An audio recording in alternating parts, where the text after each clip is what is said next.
Hi friends, it's Reverend Laurie with Unity of Ocala coming to you for our midweek love notes. And this is Tuesday today. You'll get this tomorrow, which is the beginning of World Day of Prayer. Can you feel it? I am already feeling a sacred hush in the air, a quietness. Labor Day is over, people have gone back, and it just feels calm. I can't wait till we begin this massive prayer work. I want to share a story with you that's been recirculating. You may have heard it. I heard it many years ago, and it just touches my heart every time I think about it. And it happened many years ago. There was a teacher, and one of the day's lesson was a little different than what the children were used to. I think they were fourth, maybe fifth graders. They were writing quite well, and it was towards the end of the school year, so they knew each other very well as classmates. And so that morning's only assignment was this. She handed out to each student a piece of paper, and on the paper was a list of every student in the classroom, all of their classmates. And there were spaces under each name. And she asked the students, this is what I'd like you to do today. I want you to write beneath that student's name what you think about them. What makes you happy about that person? What do you really admire and respect about that person? And the class got very quiet as the students began reading and writing and thinking about their assignment. I think this is a fabulous assignment because you can kind of see where it's going. Well, this took up the whole morning activity.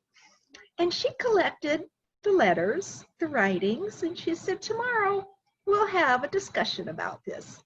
And so nothing more was said. The children went on about their day, and the next morning, the teacher had, the night before, had assembled all of those letters, those assignments, and made a page for each student in the class of what all of their classmates thought of them and admired about them and respected about them. And she said, as she was writing, telling people about this, she just watched in awe as the students read these notes about what their classmates said. There were visibly emotional children. She said some of them were saying out loud, I didn't know they thought that way about me. I didn't know I was like that. They were looking around at each other and just kind of in awe and in wonder. And she knew that that assignment was accomplished.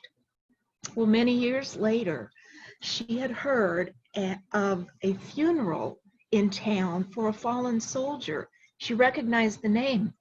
It was one of her students. So she wanted to pay her respects to this young man.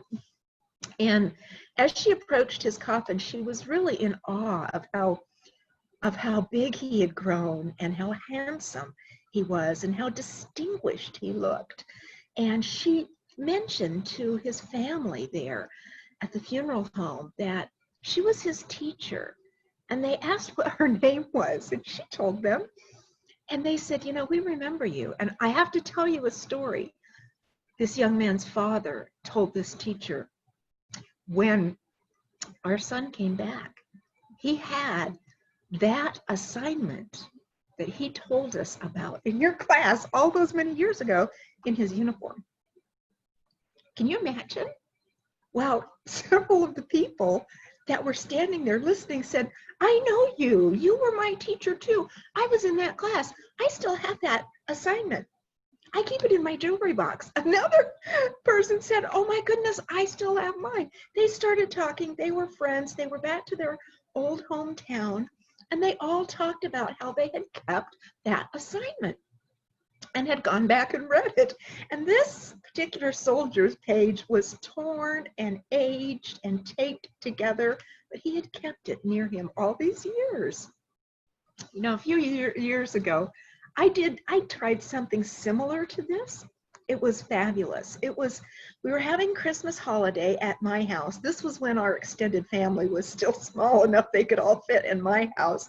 Now it's gotten so big with grandkids and kids and kids and kids and kids and kids that we have to have it in bigger places. But I sent a special invitation to every guest that was coming, to all my family and friends that were coming for the Christmas holiday party that we were having. And in their invitation, I had these beautiful little note cards.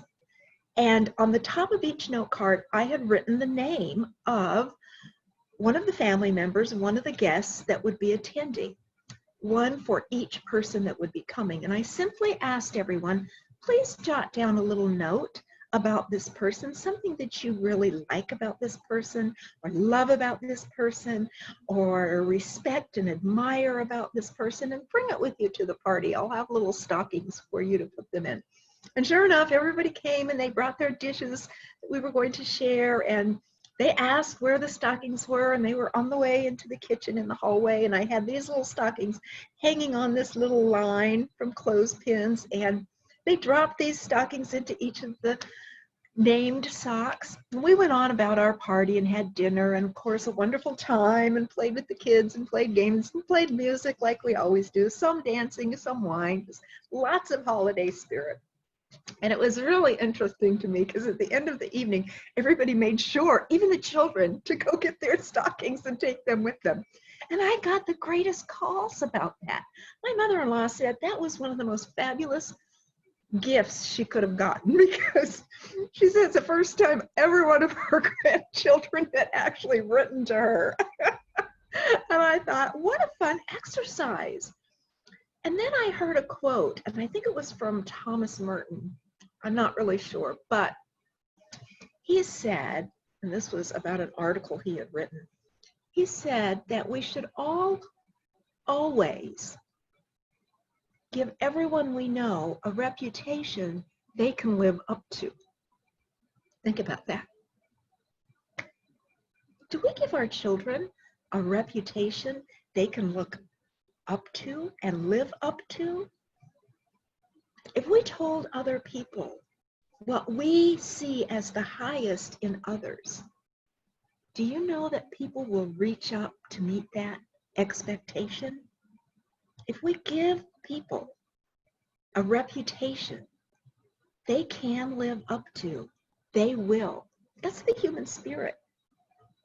That's what we're looking to do during this month of September, because unity is about unifying and seeing the best and the brightest in the human spirit and the human condition in everyone. It doesn't take an awful lot to see the worst of us, and we've had a lot of opportunities this year to enable the worst in us to come out. But let's think about, during this month of World Day of Prayer, of Rosh Hashanah, of Yom Kippur, of New Beginnings, to give people a reputation of respect and admiration that we can all live up to. It's a new day. Stay tuned on Sunday as we go through the second part of prayer treatment for our world. Last Sunday, we worked on ourselves, our internal divine will and order. This Sunday, we're going to work on the world, and we've got power. Remember, Wednesday evening at 7 p.m., World Day of Prayer starts. Just Google Unity World Day of Prayer 2020. You will get the live stream right into your living room, filled with fabulous ministers speaking, and singers, and music, and prayers, and the names of those that we have lost this year, and the families we need to all hold together. And then we're going to do our work. I want to share with you this poem called "This is a New Day." It's especially for Yom Kippur month. It's by Carolyn Wyatt. This is a new day, sunlit and warm with Indian summer. I will not desecrate it with sad reminiscing. I close the door to all vain regretting, to all mistakes beyond retrieving. I gather with care the threads of truth that I have learned, and this day begin to weave them into a new design for living, a design free from the black of discordant thoughts, free from fear of illness, poverty, and lack, a design colorful with the beauty of charity and of love, and glowing with the fragile but golden thread of faith, not fear. Faith in a God whose laws are immutable laws, whose ways are mysterious ways, but ever wise. I shall be as a little child, remembering that if I seek, I shall find, and in due time know the answer to all of my questioning. I close my ears to all the world's complaining and listen to the music of my own heart's making.